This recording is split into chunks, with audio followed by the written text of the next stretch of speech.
Welcome to Running for Real, a global community with a shared love and curiosity for running. Together we reconnect with the reasons why we love to run and discover ways it helps us become better people. Whether it's the quiet moments of a morning run while the rest of the world still sleeps, or befriending the strangers next to you at the start line of a race, we are here to connect with others who see running as the common thread that weaves our lives together. Come join me, Tina Muir, as I talk with people from all walks of life, united by a love of running. Hello, my friends, and welcome to episode 379 of the Running for Real podcast. Thank you for joining me today. I'm excited that you are here. And before we go any further, I want to warn you, I'm going to warn you a few times, there is a lot of swearing in this episode. If that is not something you like, this is your reminder to leave, come back for next week right now. If you do not mind swearing, this is going to be a bit of fun. My guest today is someone who my audio engineer, audio consultant, podcast extraordinaire, Jeremy Nessel, has been talking about for years. He's one of his favorite people to look up to, and he just learns a lot from him. He's told me so much about him. And I decided a few months ago, why not reach out? He is someone that is extremely successful as a writer, a sweary writer. He's known as the Sweary Historian, which I love. And he is, surprise, surprise, a runner. And I thought, well, Jeremy actually pushed me to reach out, and I did. And he said yes. And so today I am bringing James Fell on the podcast. James was a fitness writer, which you're going to hear about his story to get to that point. And now he is best known for many of his books about history. He wrote On This Day in History, Shit Went Down, Volume 1 and Volume 2. And he is always in his community. He's a very popular community, sharing stories, being real and vulnerable and authentic, and running plays a huge part in his journey. So I want to get to one of our sponsors to thank them, and we'll be right to this very sweary. I've warned you. There's a lot of swearing in this episode with James Fell. Thank you to Tracksmith for all your support with everything that I am doing with Running for Real and beyond. I am so thankful for this relationship that I have with this brand. And I do call it a relationship intentionally. It is not transactional. It is not you do this, I'll do this.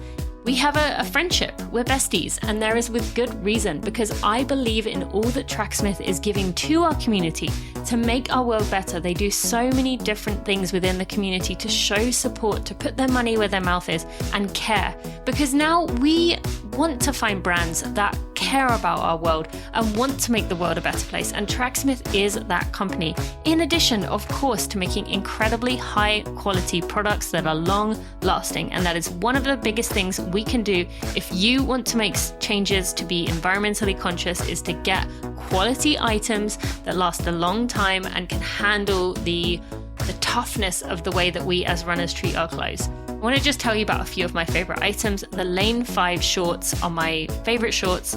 I know I always talked about the Session Speed shorts. I think I've shifted to the Lane 5. They have 5 pockets. They are perfect for marathon racing or ultra racing. One of those is zip pockets. The others are perfect for gels.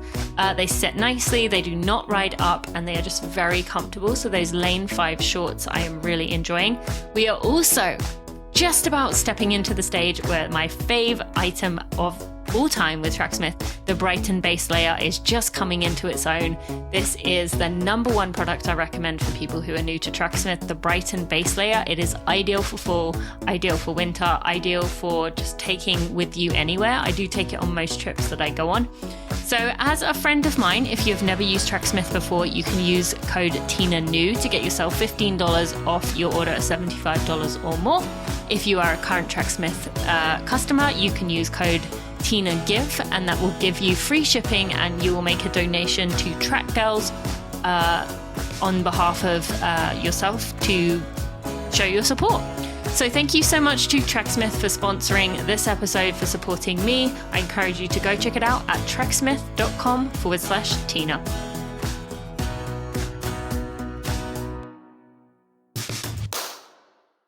James, thank you so much for joining me on, I nearly just said something that I just don't think I could quite pull it off or maybe go through with it. But welcome to the Running for Real podcast. And the pause can be where your imagination can take you off. I couldn't quite start there. Running for fucking real. Yeah, there you go. You can say it for me. Just to give people the reminder, we're gonna swear in this episode. And yeah, I appreciate you being here. I also want to thank my audio engineer, Jeremy Nessel, for suggesting you. As I've told you off air, Jeremy is always sending me your things as reminders to me often of not letting other people kind of pull you down, especially people who aren't putting themselves out there. One of my favorite quotes is, oh God, who is it? Is Brene it Brown in the arena? Yes, quoting... Brene Brown always quotes it. In the arena, yeah.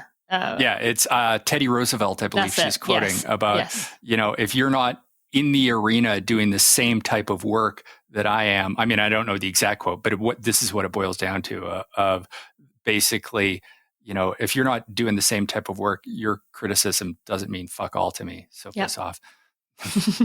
Piss off. We say that in England. I don't really hear that very much over here. Okay, so we wanted to bring you on, and running is a big part of your life, but there's also a good example of where a relationship to running can change. Reaching running in your life doesn't always begin in the same way, and it can change over time. And so we're going to go through a bit of a journey with you on this episode.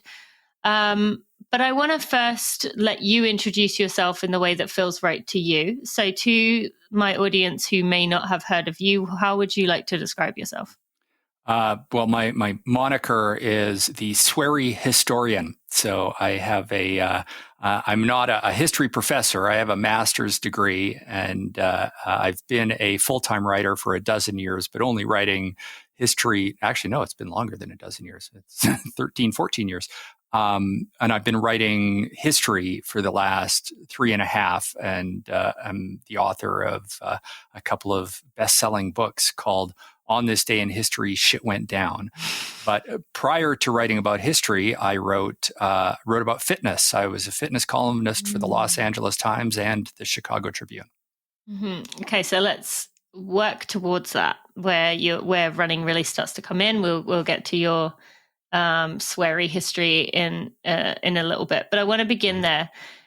Writing for the Los Angeles Times, the Chicago Tribune, people might think, oh wow, this is a big passion area of yours.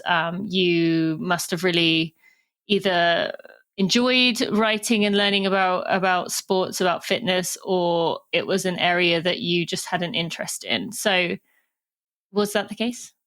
I mean, it wasn't my primary passion, or I think I probably would have stuck with it. I did do it for 10 or so years, but it was kind of at least partially a business decision, because I'd done an MBA. I'd worked in marketing for about 10 years, and I really didn't like it very much. I was confident that I got the MBA in order to get a job. That was just, wanted to be a good provider for my family kind of bullshit. But what I really wanted to do was write full time. And I thought, oh, well, maybe I could be a science fiction writer. And then I realized there's no fucking money in that. So after a marketing analysis, I realized there is actually enough work out there as a fitness writer that I could make a living at that. And it was something that I'd become passionate about 15 years earlier. At the age of 25, I'd finished my undergrad and had put on the freshman 15 factored by about 3. I'd never been one of those kids who was good in gym class growing up at all. And it was at the age of 25 that I started getting in shape. And but the interesting thing is that I was mostly just into lifting weights a lot. I didn't do anything terribly aerobic. And then when I was coming up on 40 and decided, okay, I want to become a fitness writer, this is what I'm going to start doing, I thought, I need to lose some more weight. Because there's part of it is, you have to build a brand around yourself. That if you're going to be, a big name fitness writer, I thought, well, this is going to sound stupid, but I figured I need to be able to see my abs. And was that self-imposed, or do you think that actually is a judgment piece in the space, or what? I think it depends. I felt that I did not have the academic credentials to get away with just, you should believe what I say. I was, I didn't have a kinesiology degree. So there was two things that I decided to do. That if I wanted to become a fitness writer, I just had a lot of lay people knowledge, but my real skill was as a communicator. I could take facts and information and I could spin it into a story that people would want to read. And so that was my real skill. And so I thought, okay, I can find good facts and information, but I don't, I'm not a kinesiology professor or a top level coach or a top level athlete. Therefore, looking at this from an MBA and marketing perspective, I need every type of sort of credential that I can get. So I got a certified strength and conditioning specialist certification, which is a very good one. But I also got abs because I figured that was important. I had to look really good with my shirt off. And so that was where the running came in. Running came in as a way to help you lose another 15 or so pounds. Right. And at first I didn't like it very much, but I realized that, no, it was actually very meditative for me. I was diagnosed with ADHD a couple of years ago, and I found out that this was a great time from a creative standpoint, that, working in a creative field as a writer, that was really good for idea generation and coming up with, funny, quirky things to say. And so that I became a runner in order to facilitate becoming a fitness writer. And then when I became a fitness writer, that was another skill and knowledge base that I had that I could write about, because I often put myself into the story, that I wasn't just, I interviewed tons and tons of experts. Like I ended up borrowing other people's credibility, PhDs and MDs.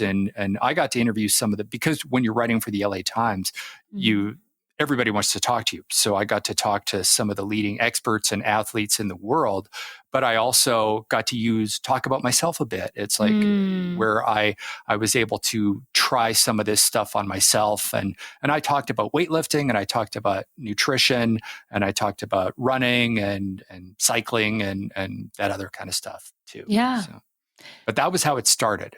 So you took up running for this goal of matching what you were, the world you were writing about. You said at first you didn't like it. Now you look back on that. Why do you think that was? Because I sucked at it. Do you actually think that's the primary reason? Oh yeah. So if you were still the same level now, you think you would have the same relationship with it if you hadn't improved?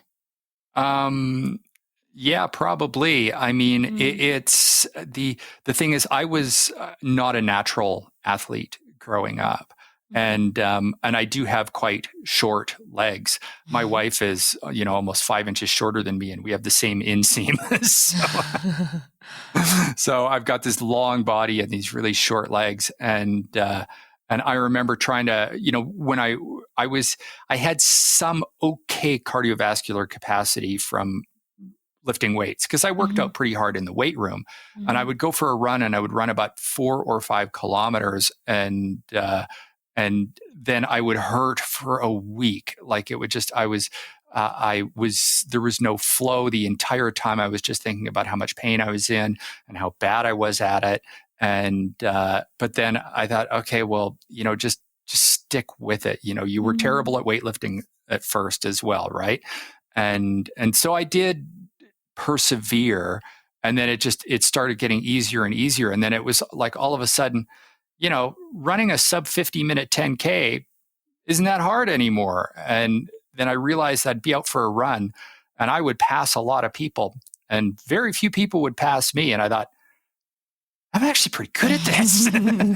And that was when I really started to feel the love, I guess. But also, like I said, the meditative, creative brain flow part was important for me too as a writer. Right. So then you ended up running the LA marathon. How did you get from that point to running a marathon? Because it's quite a jump from I'm doing this to get in shape to I'm going to run a marathon. Well, I did have the goal of one of the reasons I started running was to lose weight. And I saw that, yeah, it worked, not just from a calorie burning perspective.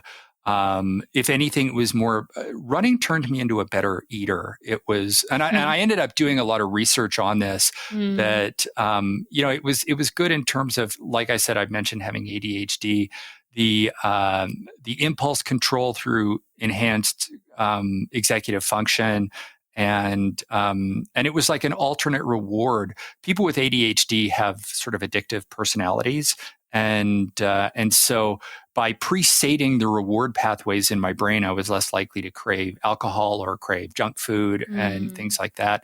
So I ended up having a better diet, which, so it did really help me achieve the goal of getting leaner and having that sort of fitness writer physique that society, not all of society, but some of society seemed to demand, the whole sort of Instagram fitness guru concept.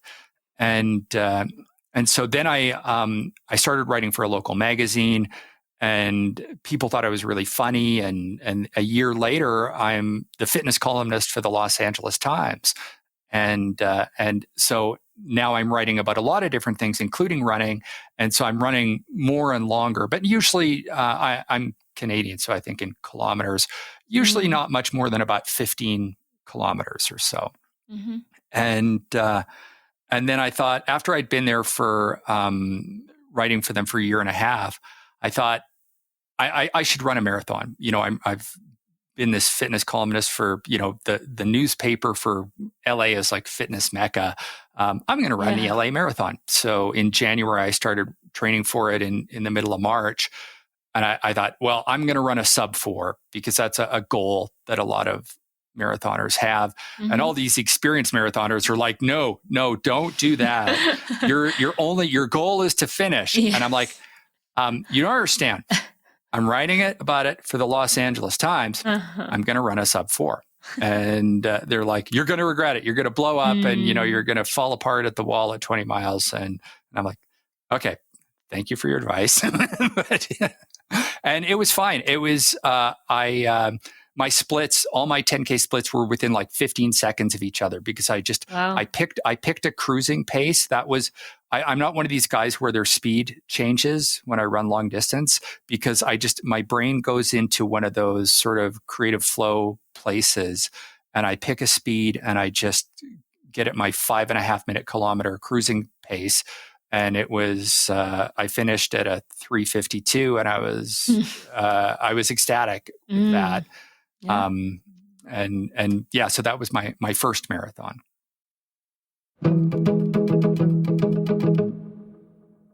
Friends, it is that time of year, the best time of year for runners. We get to enjoy the time as the weather cools, as we can get outside and make the most of working our way through the humid, hot summer, getting to the best part of the year. One thing I want to remind you though, this time of year, often runners forget to remain hydrated. We think, oh, the weather's cooling off. I don't need to think about that anymore. And that's just not true.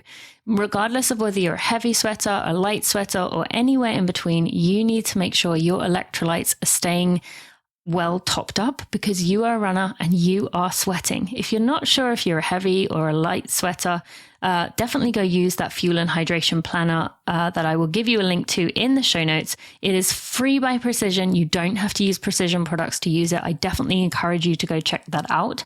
But I want to remind you this time of year, we got to continue being on our hydration. It's going to help your body recover.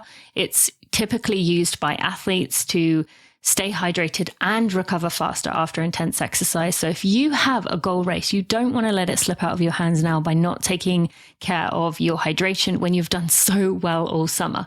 I love the pH 1500, but you may find one of the other strengths works better for you.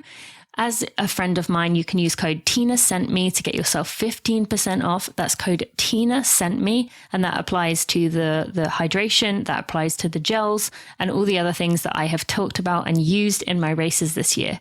So go to precisionhydration.com and use code Tina Sent Me.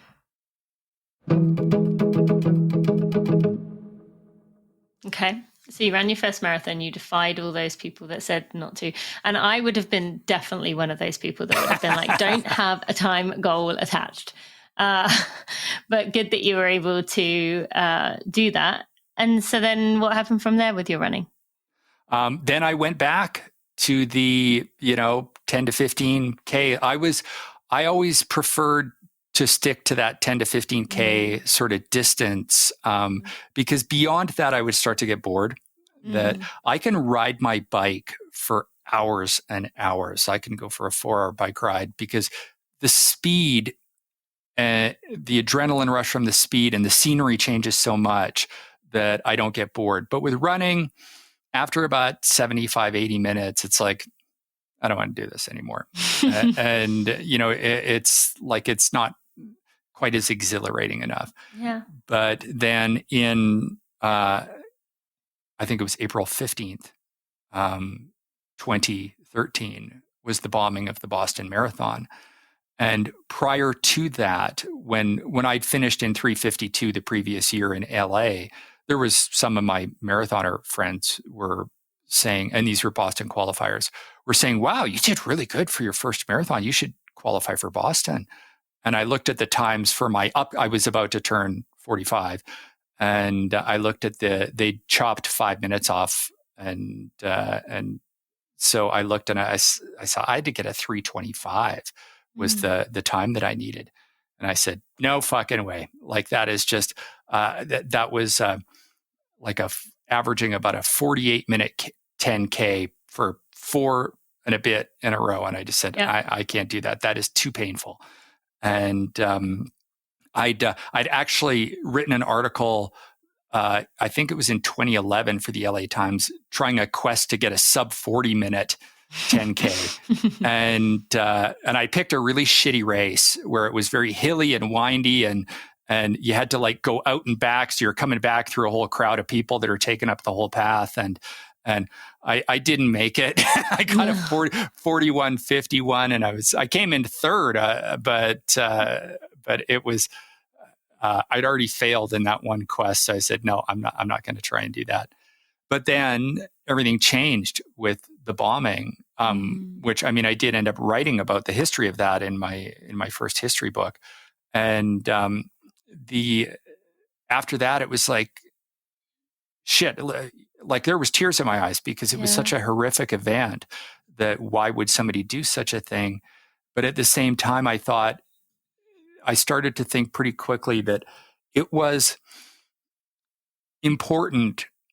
The next year, 2014 was going to be a very important year for the Boston Marathon because I knew that the mentality of runners, marathoners specifically, was that this was something where we had to reclaim the finish line from the terror of that day. And I thought, I want to be a part of that, and I want to tell the story of what that means. And that means that I have to be there and run the race.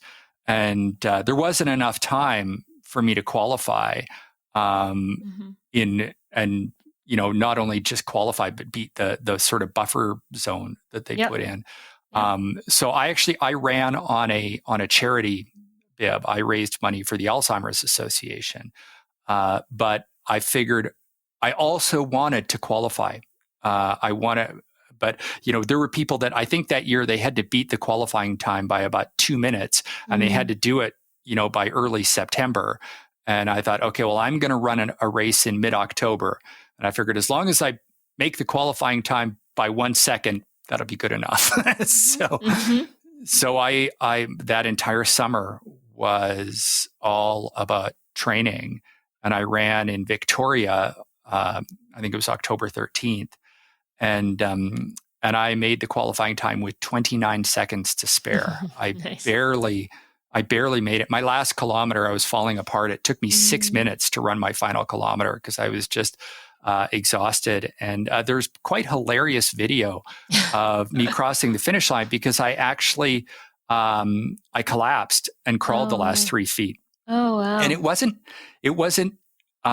exhaustion. It was my quads gave out. They were just, when you're like just a few feet from the finish, you maybe try and pick up the pace just a little bit. So I tried to pick up the pace just a little bit in the last 10 feet, and my legs said, nope. And they just, both quads gave out, and I just went, bam. And I didn't even lose any speed. I hit the ground. I said, son of a bitch. And I very quickly crawled the last few feet. But the thing is that the medics, they saw me coming. And they're like, this guy is in bad shape. Yeah, they probably know what it looks like when someone's going to go. And they're like, that's one of them. The video is hysterical. And like, I didn't like go bam. I kind of went, and I wobbled and I went down. And I crawled the last few feet, and the medics were like, stay down, stay down. And I said, okay. And they put me in the wheelchair and they wheeled me into the med tent. And I puked twice. That is the only time I've ever thrown up from exertion. Yeah. And they gave me IV fluids and oxygen, but I made my time. Yes. That's the most important thing to a runner. And as a fellow have crawled across the line person, I know just how that feels to it's embarrassing, but at the end of the day, if you got what you wanted, I did not, but if you get what you wanted, then it was worth it. And, also humbling, right? Of, what that teaches you about, there's very few situations in life where you can be that vulnerable, as to where you are doing something that is considered what a baby does. I applaud you for pushing yourself that far. And I couldn't run for more than 2 weeks. 9 days later, I tried to go for a run, and I made it about 3 kilometers and said, no, I can't do this. My legs are still wrecked.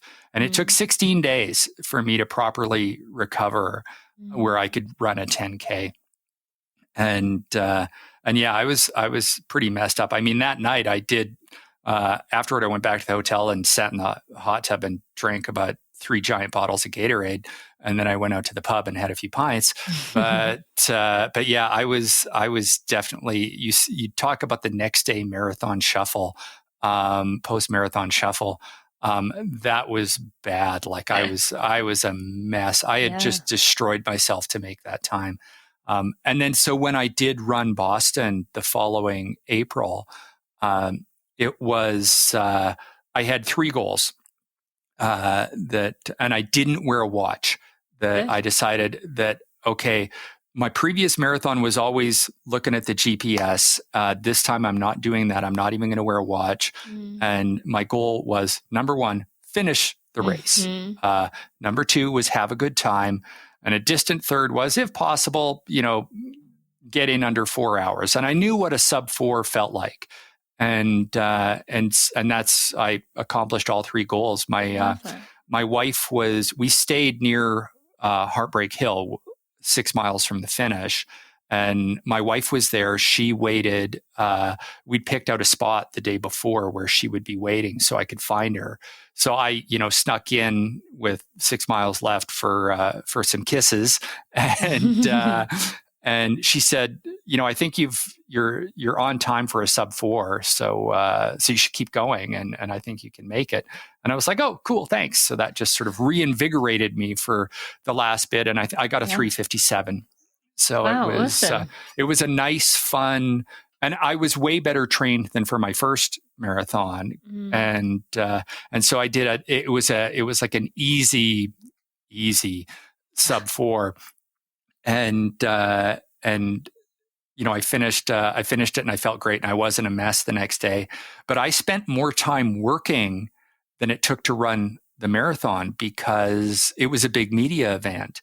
And as soon as I got back to the hotel, I'm in the shower and my wife is there in the bathroom with a notepad, and I'm telling her things that happened during the race. And she's writing it down so that once I finished showering, I had to jump on my computer. Yeah. I had 2 articles that were published the next day, one for the Chicago Tribune and another one for my column with Ask Men.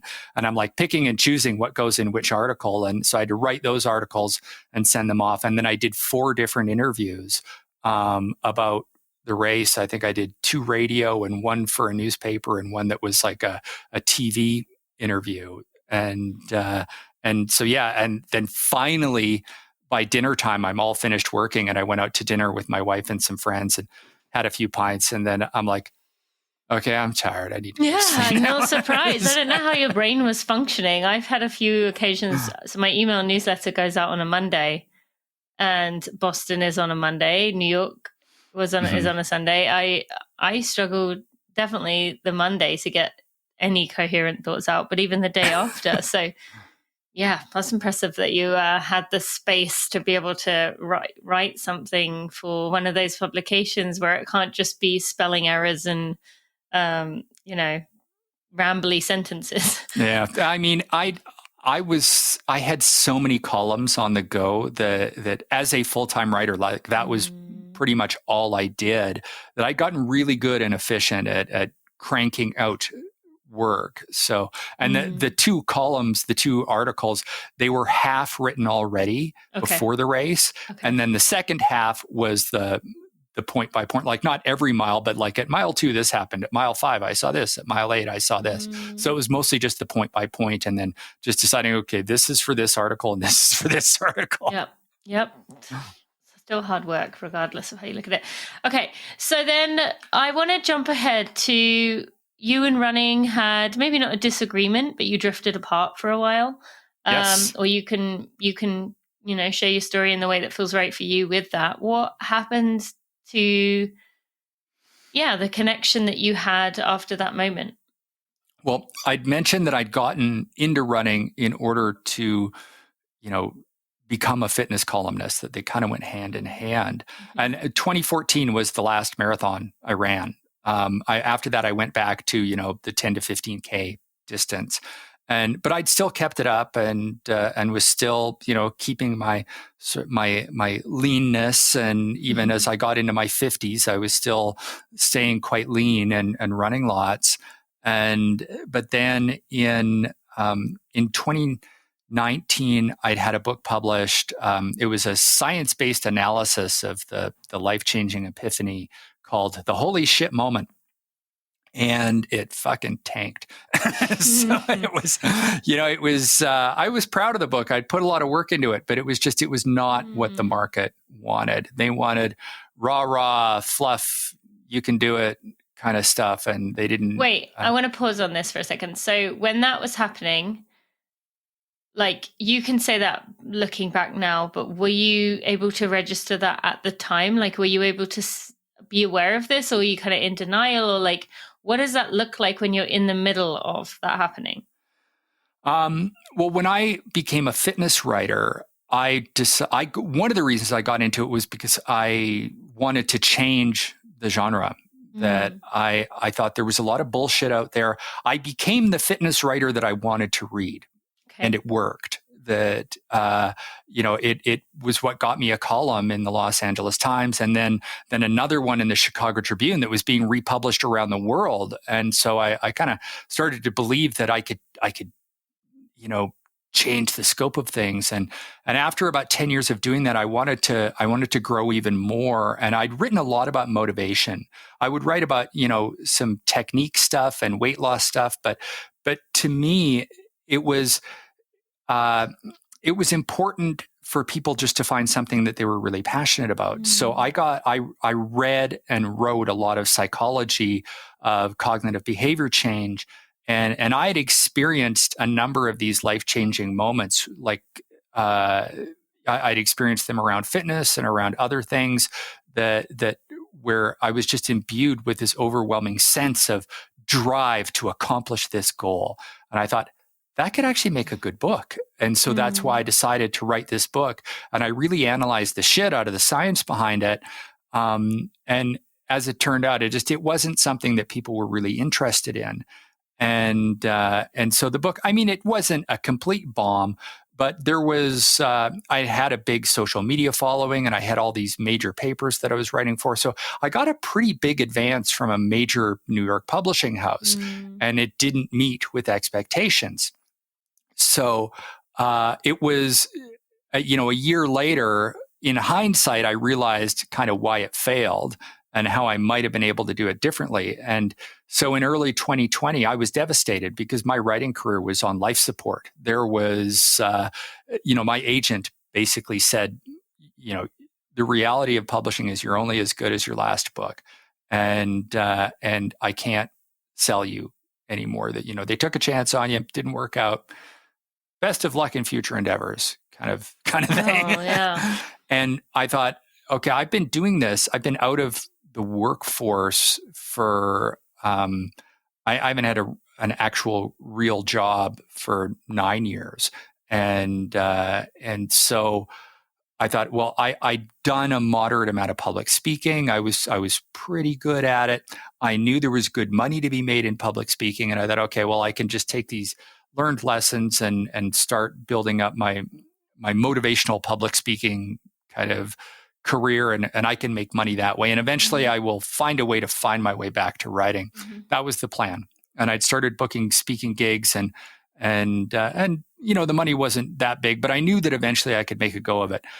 Fortunately, I'm married to a physician, and the number one advice that I give to everyone who is an aspiring writer is marry a doctor. Because, so I had time to kind of figure out what I was going to do. But then COVID hit, and being married to a physician, she told me, this is going to be bad. It's going to change the way we live our lives. It's going to last a long time. And that was when I was really like, fuck. And I didn't know what to do. And I was in a major state of anxiety. I don't know if you talk about politics on here much, but I was very interested in what was happening. I'm Canadian. I was very interested in what was happening south of the border. And by interesting, I mean terrified. Yeah. And the combination of a likely Trump reelection and COVID and my career being dead, I did not have the mental capacity to run. It's always been hard for me to do it. Like, I enjoy it. I always feel great after I do it, but just that always getting out the door I had to be in a good sort of headspace, and I was not. So you would say, like, I should go for a run. Nah, maybe tomorrow. Was that kind of the... Oh yeah. Again and again. And before I knew it, and I was 51, turning 52. At that, you start to get, the older you get detrained pretty easy. And so, the longer I put it off, then it was like, well, I'm not good at it anymore. I'm going to have to basically start over. And, in April of 2020, on a whim, I started writing these the one thing I had going through it for me in my career was 80,000 dedicated followers on Facebook, that they didn't even really care what I wrote about as long as they just liked my writing style. And on a whim, I started writing these profanity-filled history pieces, dusting off my quarter-century-old master's degree in history. And it immediately took off. And I was like, holy shit, like, I think maybe I'm onto something here. Yeah. And my wife is like, this is what you have to do. Like, I've never seen you so excited about something in my life. You need to keep doing this. And so that was another thing that sort of, even though I was very excited about where it was going, and then, a few months later, I launched a Patreon and immediately started making a lot of money from that. And then at the 1 year, after I'd been doing it for a year, I came out with the first self-published volume of the book. And that made way more money than I ever would have expected. All of a sudden, all of my money problems are over. My writing career is a much bigger success than I ever could have imagined. That I'm doing way better than I ever did as a fitness writer. Like, I was cranking out fitness columns left and right, and for a writer, I was doing very well. But all of a sudden, I'm like well into the top 1% in terms of writers, in terms of what I'm getting paid. And you would think that would be, and not only that, but Trump lost the election. And then I got vaccinated. I got vaccinated, and Trump was out, and I'm making all this money, and I'm finally got a career that I absolutely love. But I couldn't get back to the running.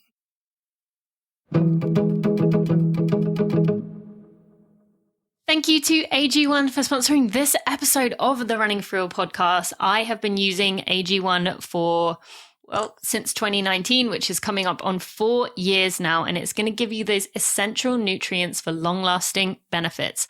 I have been using this for many years, and especially right now with a book tour, with all these things I have going on in my life, my AG1 has been a critical piece of taking care of my gut health, giving me focus and energy to help me with healthy aging and my immune health.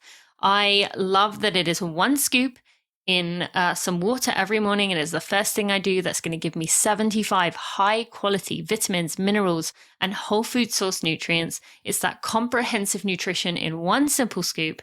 It is a ritual that I have every morning. I wake up, that's the first thing I do, and I know that it takes care of me. So it's so much more than just taking greens, as you might hear other things talk about. It's going to give you that comprehensive blend of core health products that are going to work together to fill in your gaps. So for me right now, with 2 young kids and this hectic schedule, I am missing out on some nutrients, and this is where I know I'm taking care of myself in that way. So as a friend of mine, you can get a 1-year free supply of vitamin D3 plus K2 by going to drinkag1.com/Tina. That's drinkag1.com/Tina.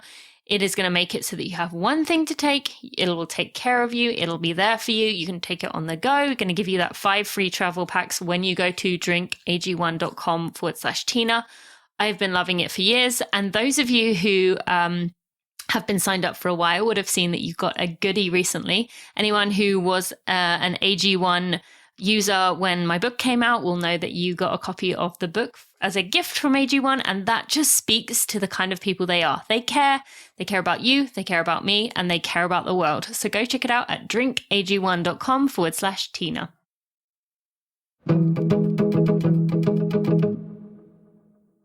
See, this is interesting though. I'm going to pause this, take a side step here, because at the very beginning, I asked you if you would have kept doing this had you said, what was it? I said, what was it about it that kept you going? And you said, well, I got good at it. Yeah. And here, so if I feel like there's got to be some digging at some point you need to do into why that is such an important piece for you, and how can we find more parts of it that bring you peace than just being successful at it? And as someone driven to succeed in everything I do as well, I totally get it. But yeah, that it just, it's interesting you mentioned that twice. I think the part of it is practical. So I'm sure part of it is there's a combination of self-esteem and practicality. I've usually been pretty good at self-analysis. So from a practicality standpoint, when I think of how much time it takes to get ready for a run, and then after a run, I got to wait for myself to cool off while I sit there in a puddle before I take a shower. It's a big chunk of the day. Yeah. Absolutely. And it's hard to make it feel like it's worth it if you struggle to go 4 or 5 kilometers. It's like, I don't want to go through all that bullshit if I can't go for at least 10K. I hear that. That's the practical side of things. From the self-esteem side of things, growing up being terrible at sports, being belittled in gym class, and the guy that was always picked last for teams, I didn't like being shitty at it.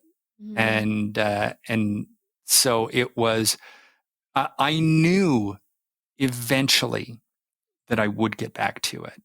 And it was a year ago, I decided that, okay, I have a plan, because I kept meaning it's not that I never ran. It's that I did it rarely, about every 3 weeks or so. I cycled a lot. I rode my bike a lot. How's that different? How's that different with the getting ready and the cooling down and everything? Well, because I didn't really lose my conditioning for cycling. So the interesting, I live in Canada, and I would run outside all winter long and not ride my bike. And so in spring, when the snow melted, I'd get my bike out and I would be good at it right away, because running is so intense that if you run hard all winter long, it takes 2 or 3 weeks before you're just kicking ass on the bike. If you ride your bike all summer long, and you try going for a run, I'm sorry, it doesn't carry over nearly as well. No, that's fair. It's not the same. And so for me, cycling is easier. It's not as mentally taxing, and it's more fun. I enjoy the exhilaration, the speed, all of that kind of stuff. But, I had gained 20 some pounds, and the cycling wasn't doing it for burning it off. And a year ago, I finally, the other thing was my career was going so well that I had become hyper fixated on it. That I was very busy with my career. I self-published 2 books. They sold so much that all of a sudden my agent is like, "Hey, you're saleable again." Like volume 1, self-published, sold over 50,000 copies. Oh, that's amazing. Not even being in bookstores. That was strictly via online retailers and me promoting it for free on my Facebook. So a year ago, we get this huge deal with Bantam, which is part of Penguin Random House, the largest publisher in North America. And it was a very massive book deal, 2-book deal. And so, now I'm busy again because, we're taking the self-published volume 1 and we're totally reworking the shit out of it to re-release it. And it just came out a month ago. The new and improved version of On This Day in History shit went down. I have a copy of right here. Awesome. Thank you. So I'm very busy with doing that, but I decided, you know what? Okay, well, when it comes to this new book coming out, I've got a year before this new version of the book comes out. It's time that I need to get my shit together and finally get back to running and lose this COVID weight and get back to the shape that I really like to be in. So I registered for a race. I had not done a race since Boston 2014. And I didn't want to register for a marathon because marathons are a bit much, but 10Ks are too easy. Yep. So I figured I will run a half marathon. And there's this famous half marathon in Banff, which is just a little over an hour away from where I live, called the Melissa's Half Marathon. And so I registered for that with a friend, knowing that, and I also set a goal of sub 2 hours. And I thought that will motivate me to because it's in late September. Okay. And I really left the training for the last minute. Was that again a motivation piece? The race to or get out? No, like to get out and leaving the training to the last minute. Was that you knew you should get going soon, but kept putting off? It was. I mean, I don't know what it was. I think I never had a problem with the cycling. I kept riding my bike a lot, and I kept trying to get into the running, and it wasn't taking. And it literally was until, if you're going to finish this half marathon in under 2 hours and not be totally dead, you must start today. And it was like I'd reached the point where you have no choice. You have to start today. And I'd been doing I would run 5K here, 6K there, once a week, once every 5 or 6 days. So I had some capacity. I wasn't starting from the couch. And I had good heart and lungs from all the cycling, but I didn't have the, take that pounding kind of, my body was not used to the punishment of running. And so we went in early August, we went on vacation to BC for 2 weeks, and I left my bike at home so that if you're gonna work out, it's going to be running every day. And I pushed myself literally. Being an older guy, I've gotten really good at knowing where the injury threshold is. And so I kept myself just below the injury threshold and pushed myself as hard as I could.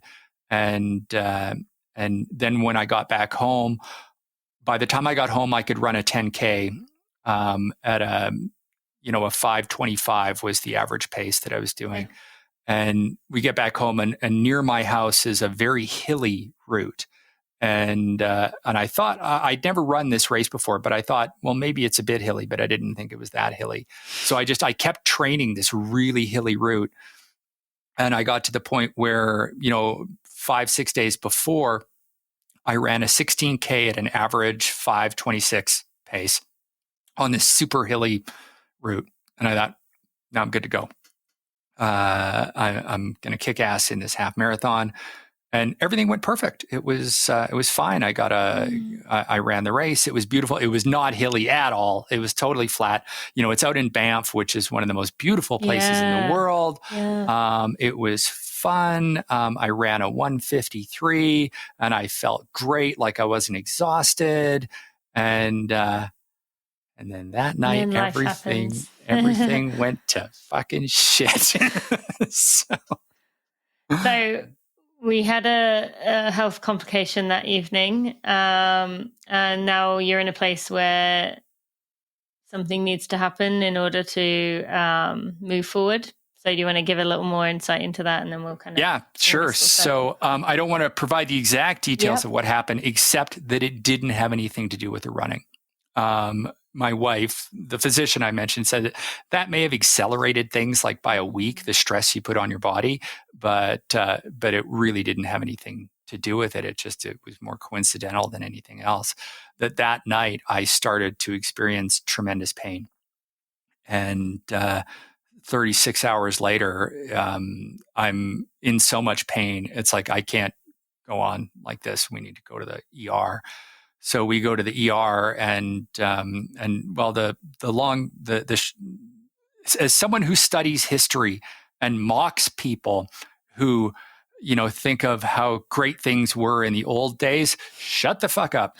Because if it had been a century earlier, I would have died. Modern medicine saved my life that day. I mean, it would have taken another week for me to die in excruciating pain, but, lots of fancy medical imaging technology and interventions and medications and the whole bit. And then, a week later, I'm in to see a specialist, and they're like, okay, we're bumping you right to the top of a surgery list. So that really derailed things, because that race, that half marathon, was 2 months before a planned trip to Mexico. And the good thing about that race is that it had worked for the whole weight loss quest. That it's like, finally, it's like I'm losing my COVID weight, and in another 2 months I'm going to be, I'm 55 years old, and I'm going to be fucking ripped on the beach in Mexico. It's going to be great. And then life said, no, it's not. Fuck you. So that, like, once I was on the meds and the immediate problems had been solved, I'm largely better, but mentally it's been a hit. And then I find out that my surgery's booked, and they're like, after this surgery, you can't do anything except some light walking for a month. So psychologically, it's like, what I should have done was I should have kept training as hard as I could right up until surgery day. But mentally, it's like, why fucking bother? I feel that a lot. So I still trained pretty hard, but I'm mentally, I'm like, I'm nervous about this. Tomorrow is the surgery, and tomorrow as of recording anyway, and so I'm walking lots, I'm lifting lots, I'm running not as much. I've definitely lost a lot of the conditioning I did for that half marathon, but it's like, I know that I was able to overcome that inertia once. And the thing that I noticed as I got better and better, that, running these really hilly 14, 15K training runs, that I started to feel like my old self again, where I felt like mentally my mood was so much better, and that I was again eating better. And I just, even though after the runs were exhausting, I just felt really good. Yeah. And I know that people talk about the runner's high, that it's not like smoking a joint or anything like that, but it's just, there is a sort of lingering euphoria associated with it. And part of it is chemical, but I think part of it's psychological, that it's like, I just went for this very difficult, I came up to this very steep hill, and I only slowed down a little bit. I didn't stop to walk. I kicked that hill's ass. So it just, I was reminded of how powerful running is for me. And so I'm hanging on to that, knowing that, okay, I'm going to have this surgery tomorrow and I'm not supposed to do anything intense at all for at least a month. And that I'm going to be deconditioned, but come mid-December, I can start getting back at it. And I've got a good quality treadmill in my basement, so I can do, 3, 4, 5K there and not have to get all the, Calgary winter, running gear on and build myself up a bit. But it's the middle of December and nobody gives a shit what I look like. So I'm not going to be taking my shirt off. And so the goal is, yes, I'm going to do that same half marathon again next September. And I'm going to be ready for it. That's the plan. I am committed to getting back to it because I'd forgotten how powerful it is just from a mental well-being thing that, I'd mentioned the whole being diagnosed with ADHD, that one of the top the primary comorbidity associated with ADHD is anxiety. And running is like, it's almost like it burns the anxiety out of you to a certain extent, that it makes it easier to be calm and be present and not always thinking about everything that possibly could go wrong in life. I appreciate you sharing that with us. Thank you. I hope in a year's time you also can look at this run in terms of having had this kind of health scare year where you have realized how fragile the human body can be, that maybe there's also a piece of this of like, I don't need to do this to look a certain way anymore, but I'm doing this for me because it feels good, because I'm curious of what I can do, because I love being outside, whatever it might be. Like I also hope that's a piece of this. I used to be terribly vain. Now I'm only moderately vain. and that's good you admit that, Once you turn 55, reality starts to sink in a little bit, that it's like, you know what? And, it's my wife and I have been together for 34 years. She does not give a shit about she wants me to be healthy. Yeah. And so be here a long time. It's never been just about vanity. That is one of the motivators, but health is also a motivator, and performance is a motivator, that I like to, have a body that can perform, and I want to be healthy. And I also want to look good. Okay, good. So it's, and that's one of the things, like when I wrote about it, because I wrote about fitness motivation a lot. I would tell people that it's like, I don't think vanity should be your sole motivator. And it really is for a lot of people. Yeah. But I also said, it's okay for it to be a little bit of a motivator. Yeah. I mean, there's a reality that the world we live in, it's always going to be there somewhere. Yeah. Okay. I want to spend the last few minutes just speaking to, you've talked about your book. You said on this day in history, shit went down is your latest book, or what would you call it? Well, it's the republished volume 1. Republished, that's the word, version of your book. But I want to speak to, just the nature of you being the Sweary historian. That was the word you used, right? Yeah. Sweary historian. I mentioned to you before we started recording that people can sometimes say to me like, oh, I didn't expect that from you. You shouldn't be swearing, things like that, when I do. And I haven't sworn a ton in this episode, but I do swear sometimes in my life. How do you get past the judgment from others? What would you say to someone who struggles to allow, maybe not even swearing, but like a piece of themselves that isn't considered the appropriate way to do things? I mean, there are times that we have to wear masks, that because society demands it. You can decide to 100% be yourself all the time, but there will be consequences associated with that. And there are times, like I will write certain pieces where it does not feel appropriate to swear. I can't. I think somebody's going to go look at that article and say, you did swear. I wrote the story of Anne Frank, and I think that is one of those stories where I decided not to swear. because it didn't feel right. But I mean, I don't think it would have mattered to the readers, but just for me personally.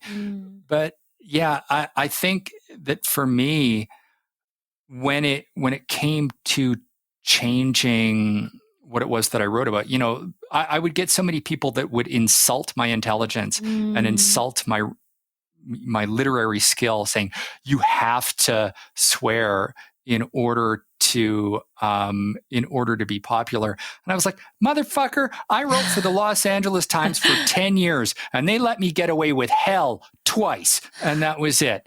So you don't know what the hell you're talking about. But it was when I decided to become the Sweary Historian, that was when I decided to write exactly what I wanted, exactly the way that I wanted. And surprisingly enough, that was when my career really took off. And so I think that, you do have to kind of be yourself, but also appropriately. I don't, I have very young nieces and nephews, and I'm not dropping F-bombs around them. And I do radio and TV interviews and stuff like that. And that's, when we got on here, I said, what's your profanity policy? Yeah. And if you said, because I did another podcast a while ago saying we have a no profanity policy.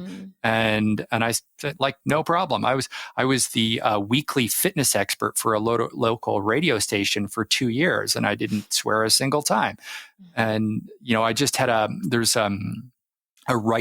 very popular writing blog called Dear Reader that I was just published in a couple of days ago that my marketing person at Penguin Random House set up. And they said, and she was like almost kind of sheepish. She said, like, yeah, they want you to write a personal story for them, but you can't swear. And I'm like, it's okay. You can do it. I can do that. Don't worry about it. But yeah, when people try and tone police you and you don't feel that you were inappropriate, that you were being yourself in an appropriate setting, fuck them. That's my the opinion. Ultimate response. Yeah. No, thank you. James, is there anything else you'd like to share with the audience about your running journey, about, the fact that you self-published and did it on your own and the publishers came to you? Like anything else you want to share about your journey with the audience? I just to sort of repeat about what I said in terms of when I started writing exactly what I wanted, exactly the way I wanted, was when it really started to work out. And just mentally, I felt so much better about myself. That is a secret to success, but not necessarily the secret to success, because it very well might not have worked out.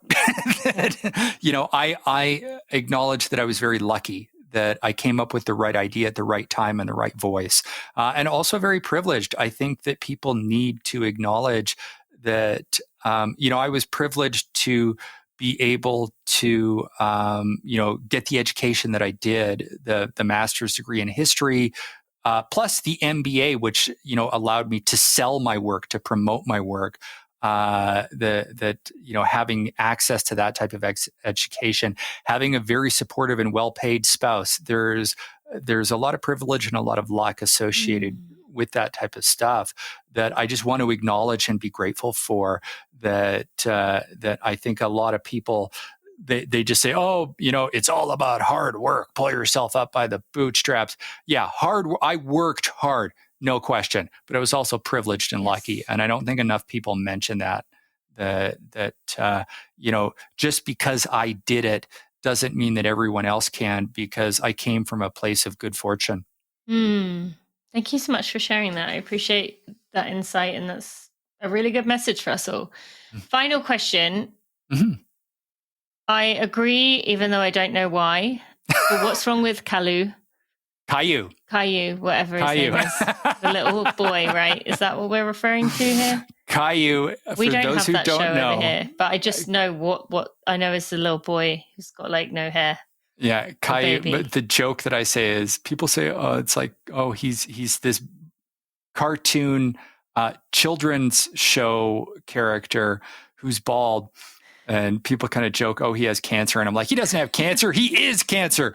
And so the reason why you bring it up is that, so my book, On This Day in History, Shit Went Down, got to brand that one more time, has 366 stories because, I included leap year. And many of them are kind of horrific to read, that talking about rape and murder and war and terror and all that kind of stuff. There's also some comic relief. There are some funny stories in there. And I decided that for the September 15th story, to write the On This Day story was, I need to flip to the story to find out what the year was. Bear with me for one moment. Tell me what page as well. So it's September 15th. It is page 276.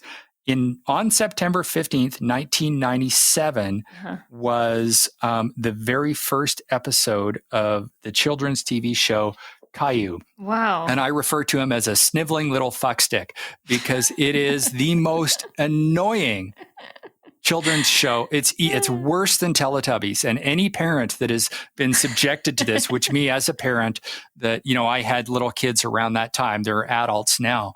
I was subjected to it relentlessly. And I'm like, this fucking show. So I decided, as a bit of comic relief to, from the various horror stories that also get mentioned in the book, that I would write about, just how horrible this show was. So that was the story for that day. But it's not all horror. There's Have also, you ever heard of anyone from that show? No, I haven't. It's funny.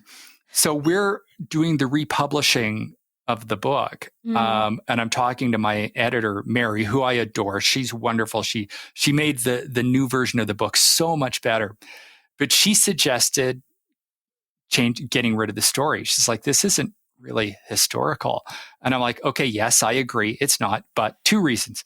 One is comic relief. We need some comic relief in this book. Yeah. And second is, it was actually, in the first year, all of these stories were published for free online on Facebook.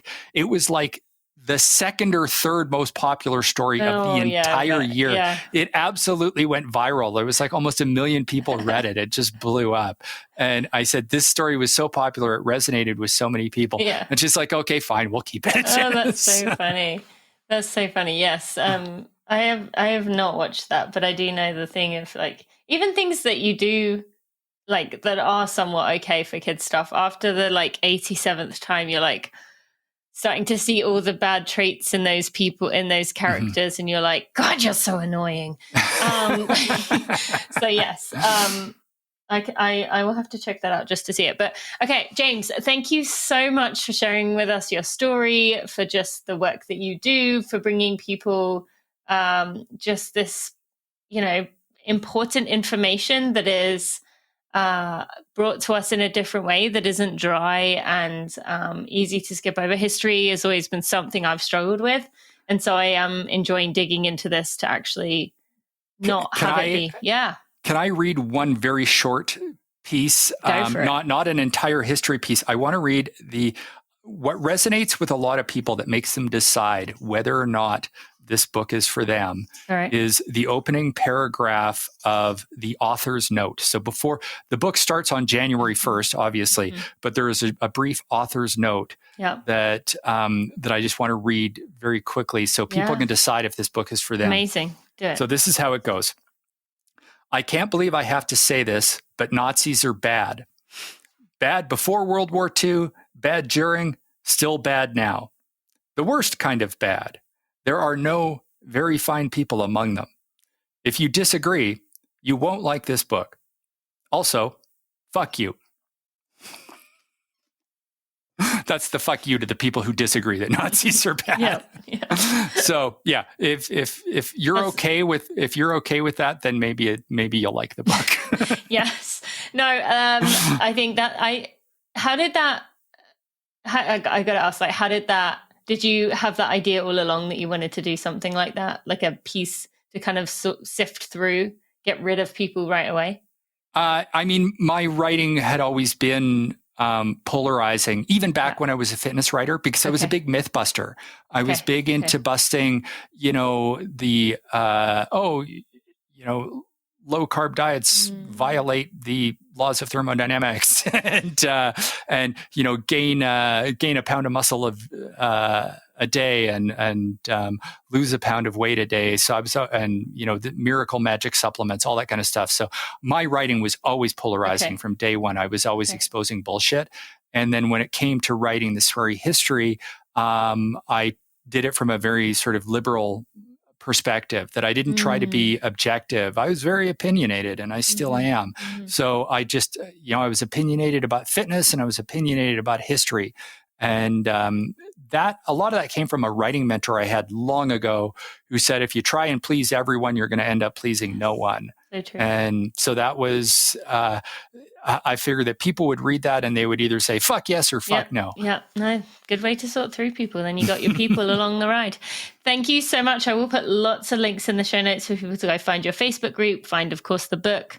And by the time people listen to this, hopefully everything is in the clear and you're getting close to being able to get back out there. But I hope you'll continue to share with us how things are going along your journey. And thank you so much. Thank you, Tina. I had a really wonderful time. You're a terrific interviewer. Thank you.